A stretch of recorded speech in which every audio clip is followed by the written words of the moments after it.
Hər vaxtınız xeyir, real intervyu efirdədir. Azərbaycan prezidenti Qarabağ səfəri çərçivəsində Xocalı, daha doğrusu Xankəndi və Ağdama səfər etdi və bilirsiniz ki, səfər çərçivəsində Ağdam sakinləri ilə görüşdü.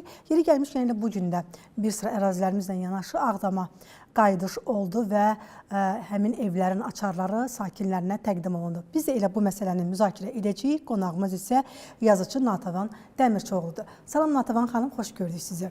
Xoş gördük, sizi salamlayıram və tamaşaçılarımızı da xüsusilə salamlayıram. Bir daha xoş gəlmişsiniz. Natəvan xanım, ümumiyyətlə Qarabağ, belə deyək ki, Qarabağda aparılan bərpa quruculuq işləri çərçivəsində son illər demək olar ki, qayıdış prosesi intensivləşib, bərpa quruculuq işləri sürətlə davam edir. Bu kontekstdən yanaşsaq, bugün zamanında Qafqazın Xirosiması adlandırılan Ağdamın yenidən qurulması, vətəndaşların ora qayıtması, ümumiyyətlə evlərinin açarlarının təqdim olunmasını necə xarakteriz etmək olar? Yəni, bu zəfərin bir nəticəsi kimi, zəfərin bir sonluğu kimi izah etmək olar.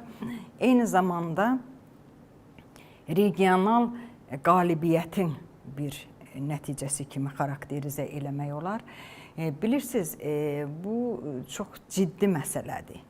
Yəni, birinci bu hadisələri yetişdirmək, sonra bu hadisələr uğrunda mübarizə aparmaq, sonra canlı müharibə və mütləq zəfər, zəfərdən sonra diplomatik danışıqlar və quruculuq işləri və nəhayət açar.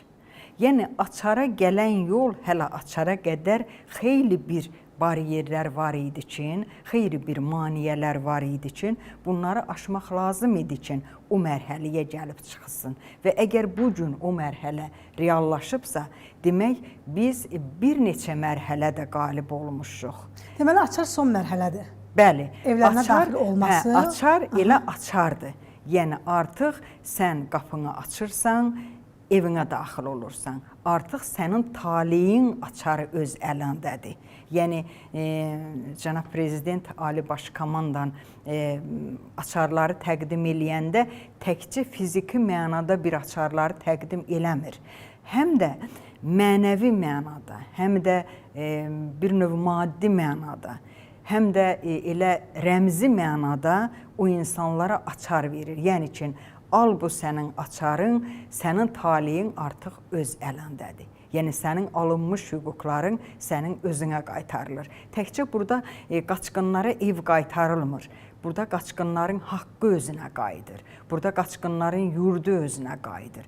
Burada qaçqınların keçmişi özünə qayıdır. Və burada qaçqınların o bölünmüş, parçalanmış mənəviyyatı özünə qayıdır. Yəni, bu çox böyük bir prosesdir və mən deyərdim ki, ümumiyyətlə bəşər tarixində çox az insanlara nəsib olubdur ki, onlar o insanlara açar verə bilsin. Açar çox ciddi məsələdir.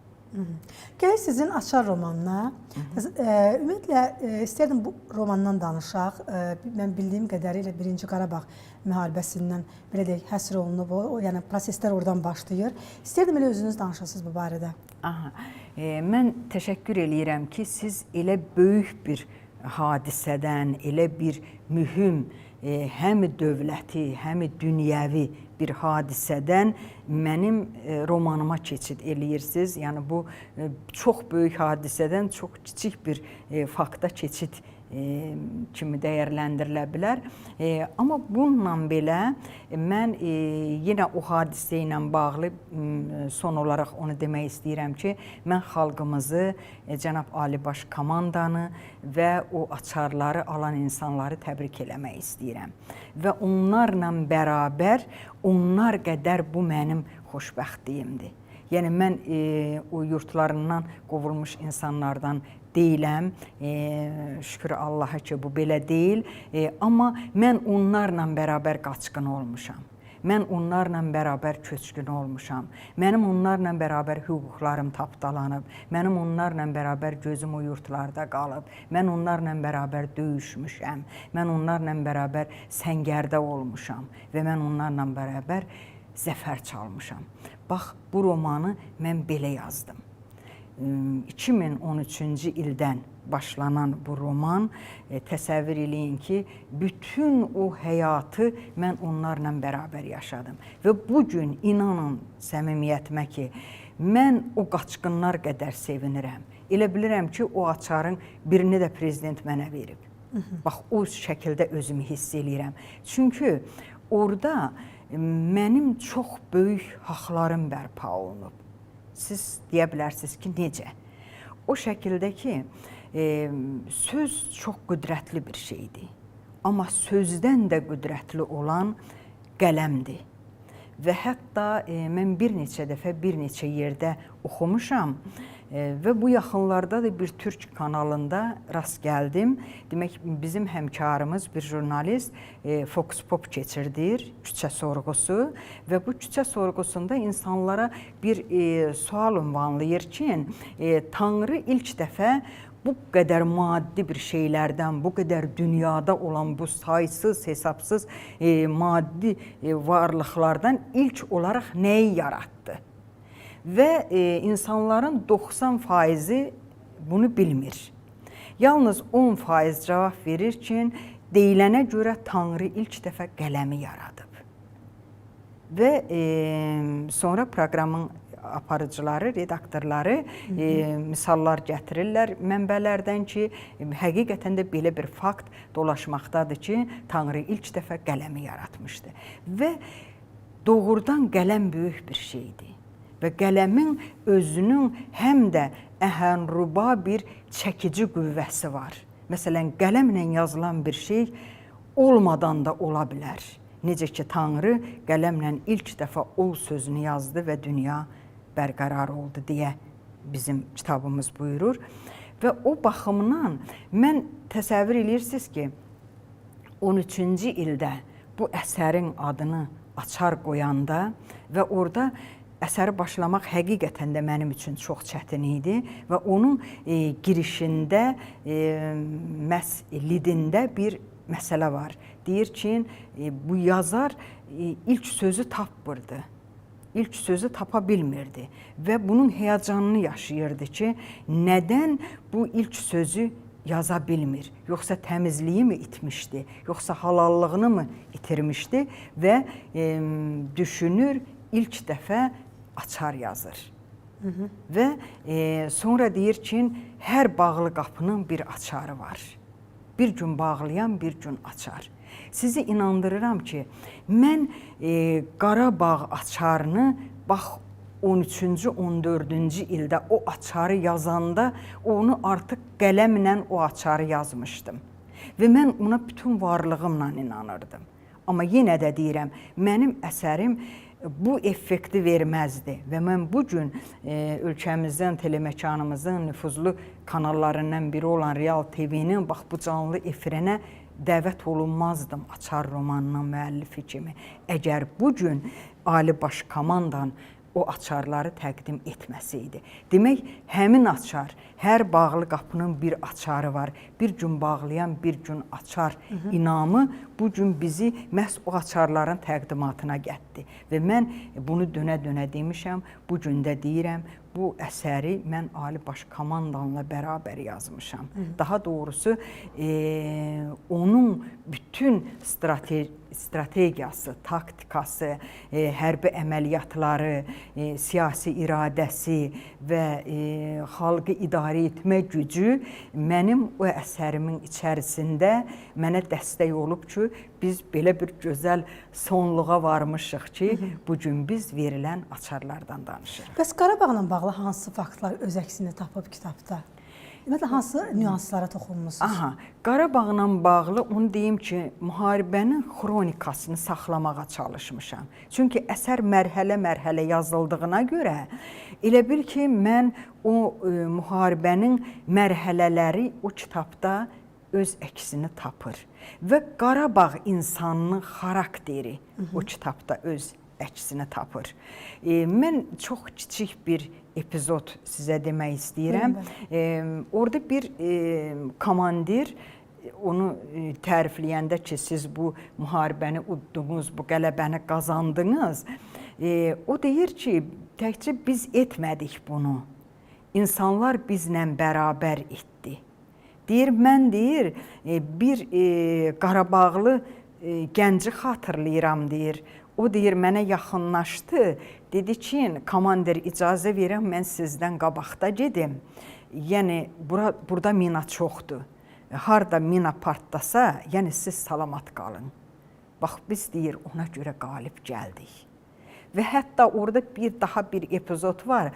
Deyir ki, bir yaşlı Qarabağlı deyir, öz sürüsünü qova-qova deyir, gətirmişdi bizim hərbi hissənin yaxınlığına və bunlar narahat olurlar ki, görəsən bu nədir? Və o yaşlı Qarabağlı deyir, yaxınlaşdı, dedi ki, mən bunları gətirmişəm ki, bunları kəs əskərlərə yedirdiynə, əskərlərə veriylə yeməyiniz olsun və döyüşün, yəni döyüşə bilin.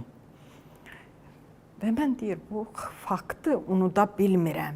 O Qarabağlını unuda bilmirəm. Bunlar, yəni orada Qarabağlılar var. Orada bütöv bir tənqidçi mənə demişdi. Deyəsən, hörmətli Mət Osmanoğlu dedi, yoxsa kim dedi? Dedi ki, o kitabın ön sözünün o müəllifidir. Nədənsə Mət müəllim yadıma düşdü. Dedi ki, burada bir Azərbaycan obrazı var. Bütün obrazlarla bərabər həm də deyir, bir Azərbaycanın özünün obrazı var. Yəni, dünyada nə qədər xalq var ki, onun insanı müharibəyə belə yanaşsın. Və təsəvvür eləyin ki, özünün, bütün ailənin iqtisadiyyat zəmbili o heyvanlardan asılıdır. Amma onu gətirir ki, siz bunu kəsin, əskərlərə gidin ki, siz qabağa gedə biləsiniz, əskərlərin yeməyi olsun, istiliyi olsun, canı olsun. Yəni, orada Qarabağın neynçin əraziləri var, orada Qarabağın insanları var, orada Qarabağın müharibəsi addım-addım var o əsərdə. Bəs ikinci Qarabağ müharibəsi ilə bağlı hansı nüanslar var? Çünki bilirəm ki, kitab bu il, belə deyək ki, ictimaiyyətə təqdim olundu. Yəqin ki, bu ikinci Qarabağdan da müəyyən bir faktlar salmışsınız kitaba. İkinci Qarabağ müharibəsi demək olar ki, bütün mərhələlərlə orada var. Bütün mərhələlərlə. Yəni, bu bir bədii əsərdir, bu tarixi əsər deyil şübhəsiz. Amma Azərbaycanın o qədər bir tapdalanmış haqqı var idi ki, o qədər bir, necə deyim, dünyaya çıxardılmalı həqiqəti var idi ki, mən istər-istəməz bu bədii əsərdə o tarixi faktları, o tarixi məkanları və o tarixi insanları orada əks etdirmək istədim ki, onlar ədəbiyyatın yaddaşında qalsın. Çünki çox unikal bir söz var, deyir ki, tarix kitabları ilə bərabər həm də ədəbi əsərlərdən biz oxuya bilirik. Və bu həqiqətən də belədir. Tarixi proseslər bədiyləşdirilir də. Bəzən tarixin özünə təcavüz olunur. Bəzən indi bizim bundan sonraki tariximizdən uzaq olsun, amma bu vaxta qədər ki, tariximizdə, müstəqilliyə qədər ki, tariximizdə bu bizdə dəfələrlə olub ki, bizim tarixi həqiqətlərimiz özü təcavüzə məruz qalıbdır. Və tarix özü üzdə olan sənət olduğuna görə bəzən müxtəlif ideologiyalar ona təsir göstərir.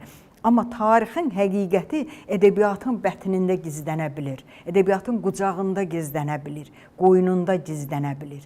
Ona görə də mən o müəyyən tarixi obrazlar var onlar, müəyyən tarixi hadisələr var, onların hamısını məhz bu ədəbiyyatın bətninə köçürtdüm ki, onlar elə burada tarix olaraq qalsın. Həm də sözün açığı hadisələrin gedişatı elə inkişaf eləyirdi, hadisələr elə bir dinamika qazanırdı ki, özü. Hətta mən bu əsəri bir kino kimi yazdım. Baxmayaraq ki, bu bir kino senarisi deyil, amma bunda çox böyük, çox açıq, çox aydın və güclü kino elementləri var. Nə vaxtdan yazmağa başlamışsınız əsəri? 2013-cü ildə başlamışam. Birinci müharibə dövründən də təsirlənmələr və müəyyən bir ildən sonra, məsələn 2010-cu ildən hətta məsələn bu haqda düşünməyə başladım. Amma ilk cümləsini məhz deyir ki, qələmə əlinə götürdü və ilk öncə açar yazdı. Və bu 2013-cü ildə oldu. Amma sonda ki o açar gedir öz yurtlarına və Qarabağda bu gün siz Ağdamda açarların təqdim olunmasını dediniz ki, Ali Baş Komandan cənab İlham Əliyev Ağdamlılara öz evlərinin açarlarını təqdim etdi. Həmin 2023-cü ildə mən o son sakinlərin öz açarı aparıb Qarabağa getməklərini orada təsvir elədim. Və orada bir epizod var, təkrar olmasın, amma bunu deməkdə ehtiyac duyuram ki, demək, Qaçqın qoca o açarları ki, qoynunda gəzdirirdi, bəzək kostyumunun cibində gəzdirirdi və onu itirməkdən çox qorxurdu. O ölənə qədər və bu hadisələr olmadı və o dünyasını dəyişdi. Yəni, nə 2-ci Qarabağ müharibəsini, nə Vətən müharibəmizi, nə zəfəri görmədi. Ona qədər dünyasını dəyişdi. Reallıqda da çox sayda elə insanlar var idi. Və o öz evlatlarına vəsiyyət eləyir ki, siz yurtlarımıza qayıtmaq sizə nəsib olsa, orada mütləq bu açarlarla qapının qıfılını açarsınız. Mən o səsi eşidəcəm, mütləq eşidəcəm, qəbirdə olsam da eşidəcəm deyə bir vəsiyyət eləyir. İndi əsərin sonunda təsvir olunur ki, Qaçqın qocanın evlatları yurduna qayıdır və təsəvvür eləyin ki, erməni vandalları o qədər dağıntıya məruz qoymuşdu ki, həmin yurdu. Bunlar bir dənə sağ qapı, bir dənə sağ qıfıl tapırlar ki, heç olmasa bu bir açarla o qıfılı açsınlar, o qapını açsınlar ki, kişinin vəsiyyətini yerinə yetirsinlər və o inam ki, o deyirdi, mən lap qəbirdə də olsam o açarın səsini, qıfılı açan açarın səsini eşidəcəm, bunlar ona əməl eləmək istəyir. Amma o da bir bədii priyomla çatdırılır ki, ermənilər Qarabağı dağıtmışdılar. Ermənilər Qarabağda bircə qapı, bircə qıfıl, bircə bağlı yer qoymamışdılar ki, onu açarla açsınlar. Amma onlar bir köhnə qıfıl tapırlar və onun səsini çıxardaraq düşünürlər ki, bu qıfıl qapını açdı. Və bugün məhz o açarların Ağdamlılara təqdim olunması mənim əsərimin sonluğunla üst-üstə düşür və mən yenə də dönə-dönə minnətdar olduğum kimi bu gün də o minnətdarlığı, o şükranlığı Ali Baş Komandan cənab İlham Əliyevə çatdırıram ki, o məni bu müqəddəs işdə yarı yolda qoymadı. O elə bil ki, mənim qol qanadımı açdı ki, mən bu əsəri bu şəkildə tamamladım və bu həm də əsərin özünün taleyi idi. Çünki o açar simvolikası ki var, açar metafizikası ki var, görünür o çox güclü bir şey imiş. Hətta mənim düşündüyümdən də çox güclüymüş. Və mən onları o iddia ilə yazanda ki, o dedi ki, hər bağlı qapının bir açarı var. Bunu bizim babalarımız söyləyib. Bir yandan bağlanan, bir yandan açılar və yaxud da ki, açarla bağlı orada bir neçə el deyimlərindən mən stat gətirmişəm. Bunların hamısı o qədər yerinə oturdu ki, mən yenə deyirəm ki, bu qələbə mənim qələbəmdir, mənim zəfərimdir ki, bu əsər gəldi, öz yerinə oturdu və çox böyük, uğurlu, işıqlı bir taleyi oldu. Amma bu hələ son deyil, çünki mənim bu əsərdən gözləntilərim hələ çoxdur və nə qədər qəribə səslənsə də, məhz əsərdə Ali Baş Komandan obrazı keçən bu əsəri elə Ali Baş Komandanın özünün bir gün oxumağını arzu eləyirəm. Çünki o bu əsəri oxusa, bu əsərin bütün qapıları açılacaq və mən bunu mütləq bir kino kimi görmək istəyirəm. Çünki orada çox böyük həqiqətlər var. O həqiqətlər ki, onları dünyaya çıxartmaq bizim üçün çox zəruridir. Aydındır. Çox sağ olun. Təşəkkür edirəm sizə minnətdaram fikirləriniz üçün. Qeyd edim ki, yazıcı Natəvan Dəmirçioğlu'nun yeni nəşrindən, Açar romanından danışdıq və həmin romanda Qarabağ hadisələrinə nəzər saldıq.